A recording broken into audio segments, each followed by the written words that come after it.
सबसे पहले मैं आप सभी को ये बता दूं कि ये रचना मेरी नहीं है, पर आप सभी इसके गीतकार, संगीतकार और गायक का नाम निःसंदेह जानते होंगे।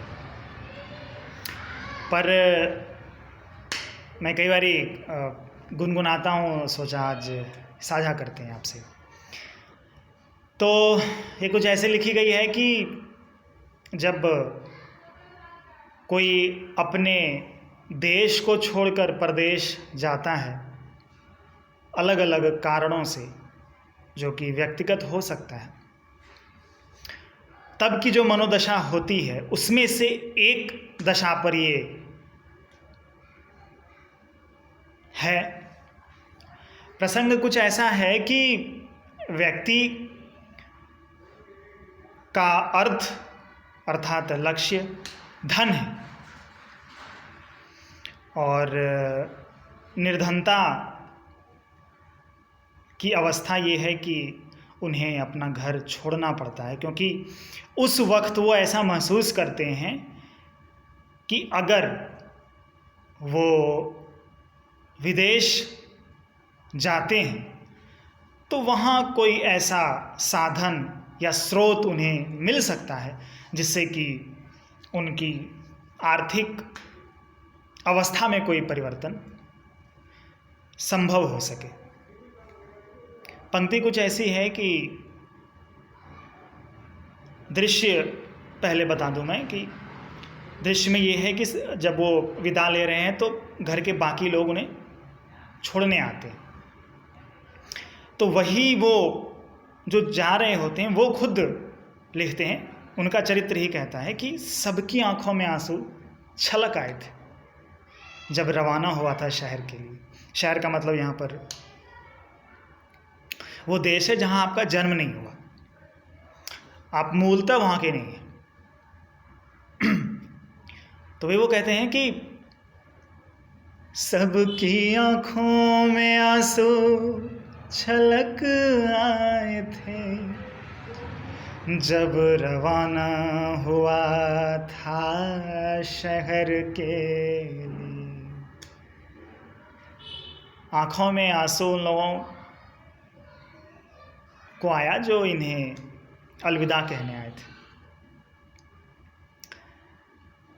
अब जब आपको लोग छोड़ने आते हैं तो सभी एक तरह की बात सोचेंगे नहीं, कुछ एक सोचेंगे, कुछ द्वितीय सोचेंगे, कोई तृतीय सोचेगा।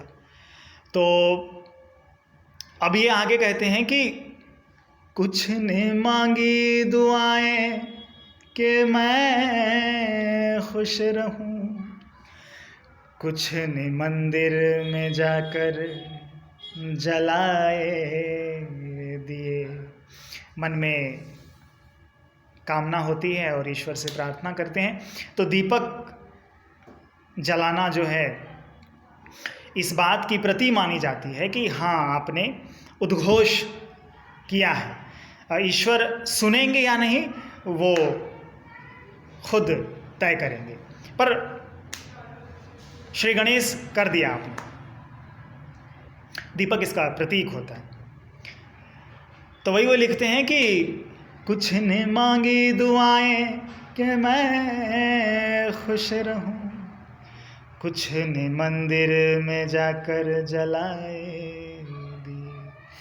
अगली पंक्ति मुझे बेहद पसंद है और इसमें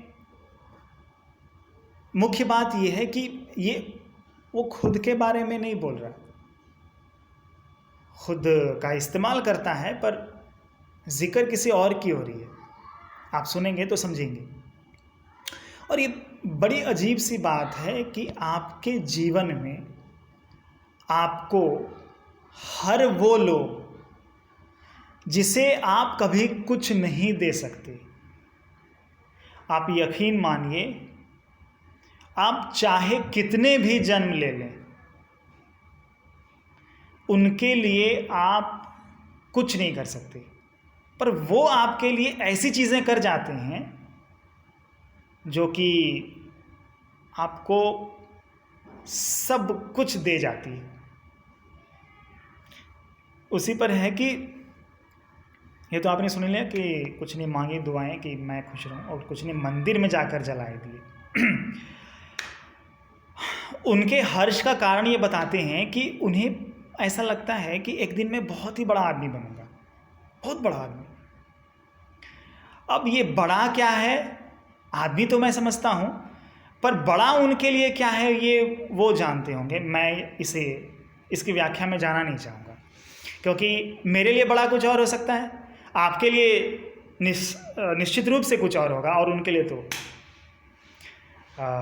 अवश्य है ही। तो अब वो जो कहते हैं आप सुनिए, मैं सुनाता हूँ कि एक दिन मैं बनूंगा बड़ा आदमी, ये तसव्वुर आप सभी जानते होंगे कि फारसी का शब्द है, उर्दू जिसे आप कहते हैं, मूल रूप से अरब से आया।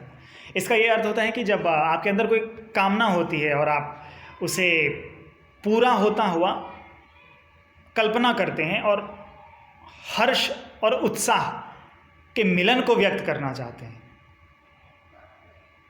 जिसे कि हर्षित होना कहते हैं, तो तसव्वुर उसी की परिकल्पना है।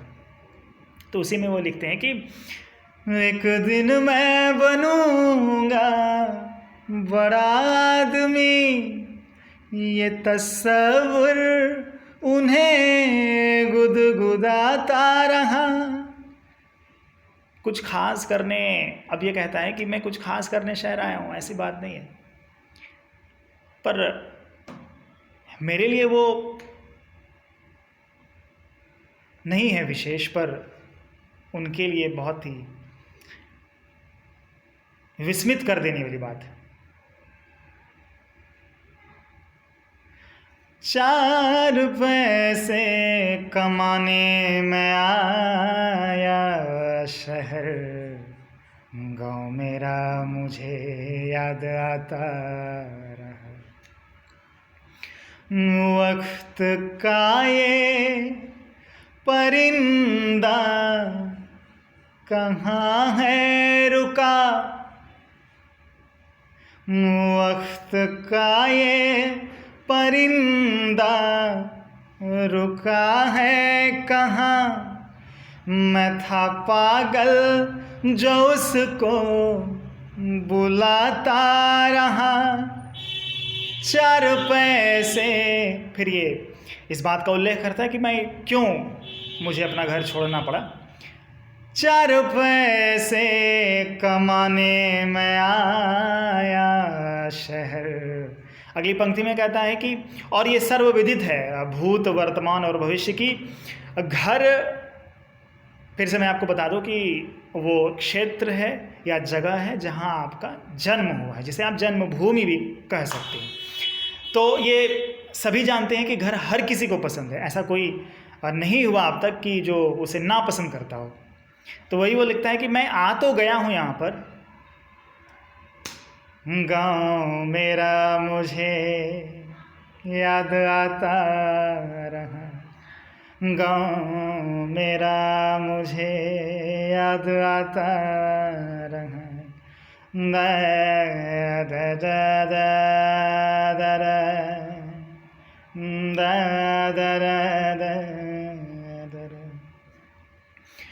गा गा रे गा गा रे गा रे गा मा गा पा